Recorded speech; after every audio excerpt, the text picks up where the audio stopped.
O teto de gastos é uma tragédia na vida do cidadão brasileiro. Afinal de contas, este, abre aspas, rigor fiscal retira recursos do essencial, da educação, da saúde e também daquilo que faz com que as pessoas sobrevivam, a renda mínima. Esta é a situação que nós estamos nos encontrando.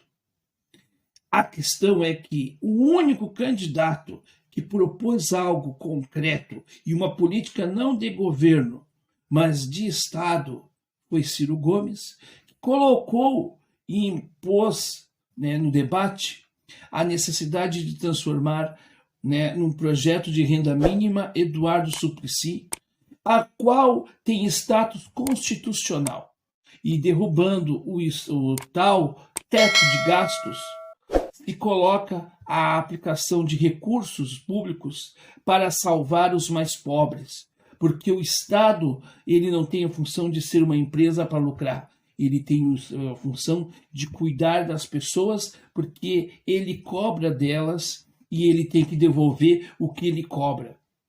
Só que para fazer isso também é preciso fazer uma política fiscal séria de verdade. E fazer uma política fiscal séria de verdade passa também pela tributação dos mais ricos. Passa também por uma tributação mais justa e progressiva.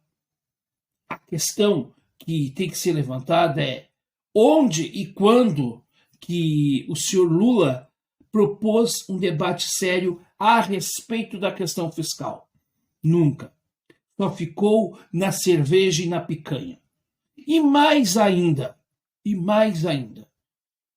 quando um candidato a presidente diz que não sabe como gerar empregos, talvez não saiba gerar, de fato, uma solução para um problema que é complexo, mas tem um caminho a ser tomado.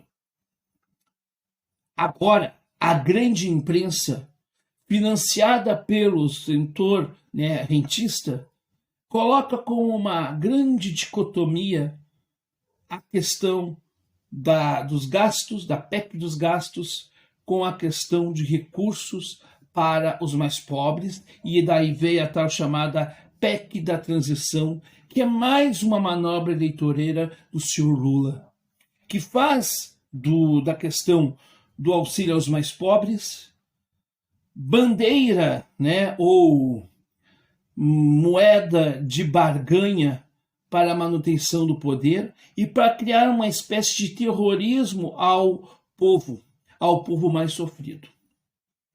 A questão é que se recortar e retirar de outras coisas excrescentes, como, por exemplo, cartão corporativo e outras tantas coisas, e retirar esta excrescência que retira recursos às áreas mais essenciais do país, onde retira o recurso para pagar juros para o investimento do país, se nós fizéssemos esta política, nós voltaríamos a crescer. Mas, infelizmente, o governo Lula é um governo de mentira. É um governo que, na campanha, então, o candidato Lula vendeu ilusões que não vão se concretizar. Por isso que eu digo que em 6 meses Lula vai ter o amor, vamos dizer assim, derretido com a sua base eleitoral não politizada e que, enfim, votou no sonho idílico, votou numa visão de um contexto de 20 anos que não vai voltar. Porque, infelizmente, Lula é uma figura ultrapassada, não tem proposta, porque é um homem desatualizado.